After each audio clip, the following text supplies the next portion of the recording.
Now we come to the main topics, the strategic decisions for migrating to SAP S/4HANA. SAP S/4HANA is a product family. In general, the products differentiate between on-premise edition or on the cloud edition. So depending on the company's choice, it can be on cloud or it can be on premise. All members of SAP S/4HANA product family are based on the same programming code, and users will only see the differences between the editions from the different UI concepts. The SAP S/4HANA Cloud provides SAP-based, Fiori-based user interfaces, while the SAP S/4HANA on-premise version allows to use traditional interfaces. But as I said, they have the same programming code, but the user interfaces are different. So what are the strategic decisions for migrating to SAP S/4HANA? For this, some basic decisions should be made. First of all, the customer should select the type of system landscape and decide which SAP S/4HANA functions will be needed and used. So as a first step, the client should select whether to run SAP on-premise, which means that the software is utilized on enterprise hardware, or in cloud, in which the software is leased and hosted by a provider, or in a hybrid scenario in which some parts of the business scenarios outsourced to the cloud and other parts are kept on-premise. So it's a combination of on-premise and in-cloud version. So the first decision is related with selection of the location of the SAP S/4HANA system. The second decision point is deciding whether you want to leverage migration process to redesign all of the existing business processes, which means a greenfield approach, or keep these business processes with minimal alteration, which is the brownfield approach. Also, we have a combination approach, which is the bluefield approach, which is a combination of greenfield and brownfield approaches. So these two main decisions should be made at the strategic level during the S/4HANA migration. The first operating model is the on-premise operating model for the SAP S/4HANA system. In this system, the customer runs and manages the operations of the software and hardware. They are owned by the customer and they are operated by the customer. The customer has the full control of the hardware and software, and also the customer achieves maximum flexibility in terms of custom enhancements. So to make custom enhancements, on-premise operating model is more suitable. If the companies have several customizations and they need a customized SAP system, then on-premise operating model is the choice. Also, the customer is also fully responsible for the availability of the software, as well as access, security, and system stability. So all of these issues are related with the customer. In addition to the costs for hardware and software, the companies should also have some IT experts for introducing, managing, and maintaining the software. So in terms of cost, on-premise version is more costlier because of hardware, software, and IT experts costs. The second model is the cloud operating model. In the cloud operating model, the customer does not operate or manage the software himself, but rather some service providers are used for this purpose. The software and the corresponding services are leased for a period of time in the cloud operating model, and hardware and operating system software are not required on-premise, so they are used from the cloud. For using cloud operating model, of course, internet access is mandatory, and also in cloud, the infrastructure is usually shared by multiple customers. So the same infrastructure are used among several customers. This results in lower costs. In cloud operating model, customization options compared to the premise model is lower, limited. So some standard products, some more standardized SAP implementations can be used over the cloud. On the other hand, from the data security standards and perspective, the cloud edition may provide higher security as it has more security rules and standardizations. The third model is the hybrid operating model. In this model, as expected, some parts of the business scenarios are on-premise and some parts are operated in the cloud. In hybrid operating model, it enables a combination of the characteristics that are available on-premise operating model and the cloud operating model.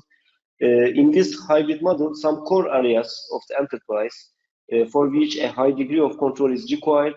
They are kept on premise. On the other hand, the other functions can be operated from the cloud.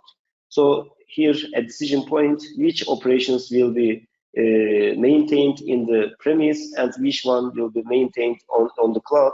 This decision should be done. So hybrid operating model is a combination of the previous two models and has advantages and disadvantages compared to others.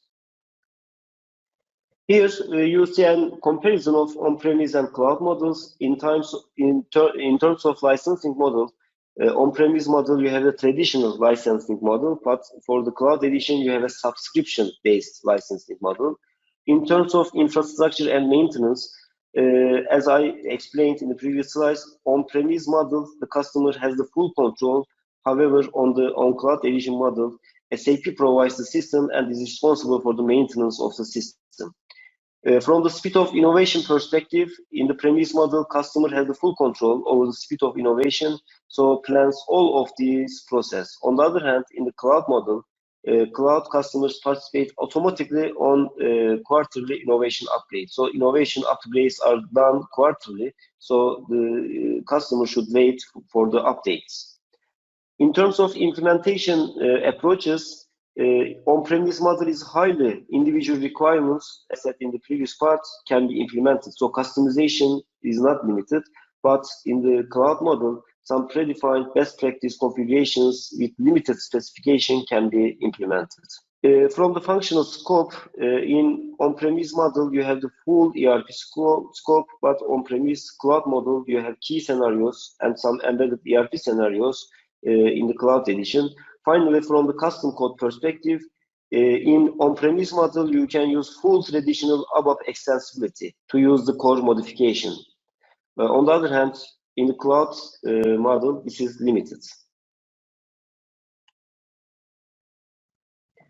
For the migration scenarios, we have three main migration scenarios for S4HANA. The first one is the new implementation from on-premise and cloud model to on-cloud and premise models from SAP ERP system or non-SAP system. System conversion is possible from SAP ERP system to on-premise SAP S4HANA system. And also we have selective data transition from SAP ERP system in different regions to SAP S4HANA system on-premise or cloud.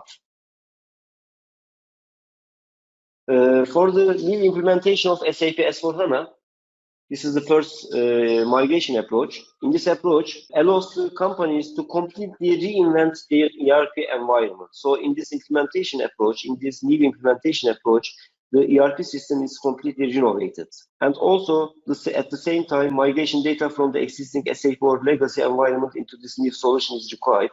This strategy is typically used by companies that have determined their existing ERP environment is no longer serving their current or future business needs. So if your current ERP system does not meet your requirements and it is old, it does not support new technological developments, technological requirements, then new implementation of SAP S4HANA is the best choice for your company. For the system conversion, this transition path is used by the businesses on SAP ERP 6.0 or newer versions who wants to minimize the disruption to their existing business operations. Companies using this approach have kept their IT environments close to the latest release of the SAP software, and they can add some custom codes depending on your requirements. So they benefit from the new capabilities that S4HANA system has, such as Universal Journal, Embedded Analytics, or SAP Fiori user interface. So these new capabilities can be joined without when minimizing the disruption on the existing system. This is just an upgrade from old SAP system to the new one. And also we have selective data transition model. In this approach, the companies prefer a system conversion, but also they require a sizable work in the standardization of their environment. For instance, the companies that might want to innovate their financial processes while reusing their existing logistic functionality. They want to use old system logistic functionality, but they want to use new innovative financial processes, so they can use selective data transition for their migration approach. So in this approach, only a subset of data is migrated from legacy system to the new system. In migration planning, SAP provides some tools during the planning phase. First of all, SAP Innovation and Optimization Pathfinder, SAP Transformation Navigator, and SAP Readiness Check for SAP S/4HANA are the main tools that can be used during the planning. SAP Innovation and Optimization Pathfinder is a tool that can be used for identification of opportunities for innovation and optimization of the existing SAP system. So this tool provides a detailed analysis of your current SAP system, and it suggests some potential improvements and innovations, considering your specific business needs and industry practices. So this tool helps your organization to identify innovation opportunities, optimize existing processes, reduce total cost of ownership, and stay current with the SAP technologies. The second tool is the SAP Transformation Navigator, which is a tool that helps businesses to plan and execute digital transformation. It provides a structured approach, and it guides organizations during the process of transformation. And the key functions are solution recommendations. It recommends some solutions. It provides a roadmap and the phases, integration planning, and change management and training. So these are the main key functions of SAP Transformation Navigator. Additionally, SAP Readiness Check is another tool that can be used during the migration. This tool is designed for the preparation of organizations for an SAP system upgrade or migration to the cloud. It can be used for assessing the readiness of your SAP landscape for the planned changes. So what it provides a technical system analysis report, custom code analysis, business process analysis, and recommendations and action items for the clients. So using these tools, you can plan and execute your migration process much more effectively and efficiently. Thank you, Yavuz, for presenting, and have a good evening, everyone. Thanks for your participation. Have a nice day. Thank you. Bye-bye.